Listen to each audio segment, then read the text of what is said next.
안녕하세요.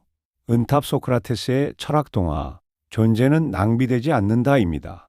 오늘 이야기는 시니어 호그와트의 교수진의 완벽한 방, 쟁탈전입니다. 드디어 5명의 교수가 지혜의 마법학교 시니어 호그와트에 도착했습니다. 디오게네스 교장과 소크라테스 주임 교수, 그리고 기록서기 파이돈이 그들을 반갑게 맞이했습니다. 자, 지혜를 나누러 오신 귀한 분들, 우선 짐부터 풀어야겠지요. 본관 2층에 숙소와 연구실이 마련되어 있습니다.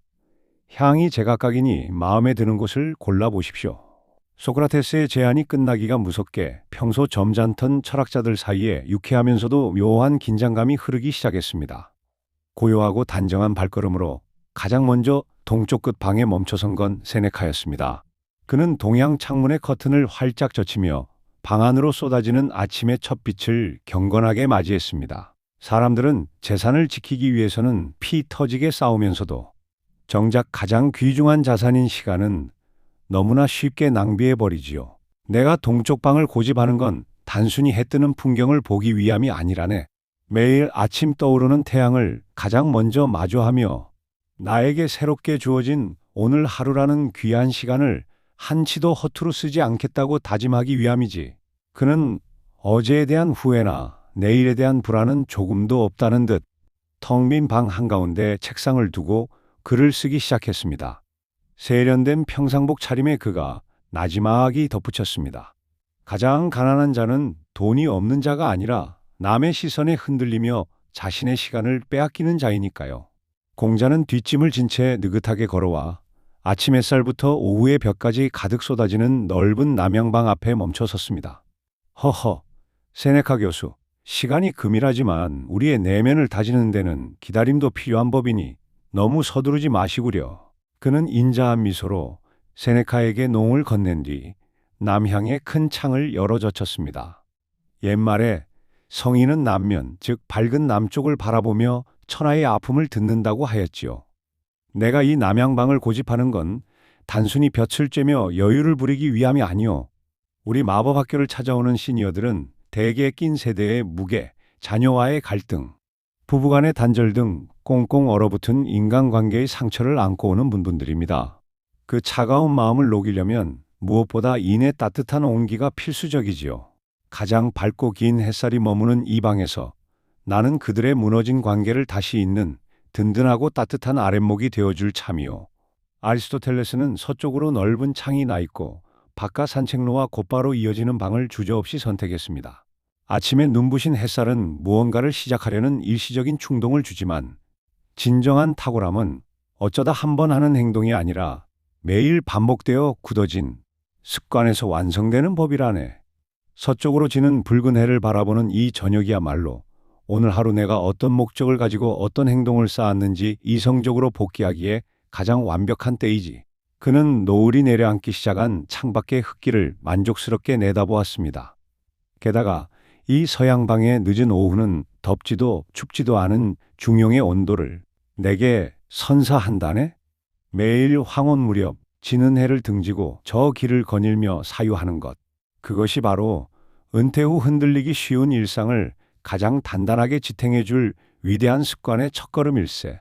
모두가 기피하는 서늘하고 볕이 덜 드는 북향방. 이 방으로 조용히 걸음을 옮긴 이는 다름 아닌 노자였습니다.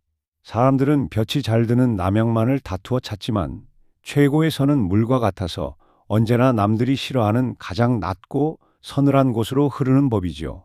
볕이 강하게 들지 않아 생긴 이 차분한 어둠과 텅 빈 공간이야말로 억지로 무언가를 채우려 하지 않는 무의의 쉼을 누리기에 가장 완벽한 곳입니다. 그는 밝음과 어두움, 좋고 나쁨을 나누는 세상의 얄팍한 분별심을 문 밖에 벗어둔 채 그저 방 안의 고요한 공기를 깊게 들이마셨습니다. 그가 말했습니다. 방이 비어 있어야 비로소 쓸모가 생기는 법입니다. 이곳에서는 그저 자연스럽게 머물면 그뿐입니다. 진정한 우정과 미덕의 교수 키케로는 아침 햇살이 가장 먼저 그리고 오래 머무는 남동향 코너룸을 선택했습니다. 우정은 쾌락이나 이익이 아니라 오직 미덕을 나눌 때 빛나는 법이지요. 이 방의 맑은 햇살 아래서 여러분과 지혜를 나누고 깊은 대화를 즐기기 위해 이 넓고 따뜻한 공간을 택한 것입니다. 그는 방 한가운데에 누구나 편히 앉아 고전을 읽고 삶을 토론할 수 있는 커다란 테이블과 편안한 의자들을 배치했습니다. 물질적 접대가 아닌 영혼을 나눌 동반자들을 맞이할 완벽한 준비를 마친 그의 얼굴에 흐뭇하고 우아한 미소가 번졌습니다. 마지막으로 주임 교수 소크라테스는 볕이 드는 방향이나 방의 크기를 따지는 대신 모든 교수진과 입학생들이 오가는 중앙복도 교차로의 방을 주저없이 선택했습니다. 아테네의 광장을 떠나 닫힌 방 안에만 갇혀 있으면 영혼이 무뎌지는 법이지. 나는 길을 지나는 누구와도 즉시 마주 앉아 쉼없이 문답을 나눌 수 있는 이 길목이 가장 마음에 드네. 스스로 깨닫지 못한 무지를 일깨우는 삼파술은 우연히 마주친 대화에서 시작되니까. 소크라테스는 방인지 복도인지 구분이 안 갈 정도로 문을 항상 활짝 열어두었습니다.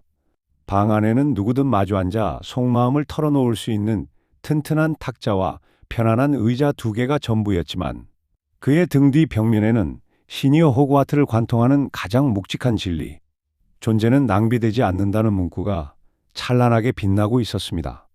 짐 정리를 마친 교수들이 모이자 소크라테스가 허허 웃으며 질문을 던졌습니다.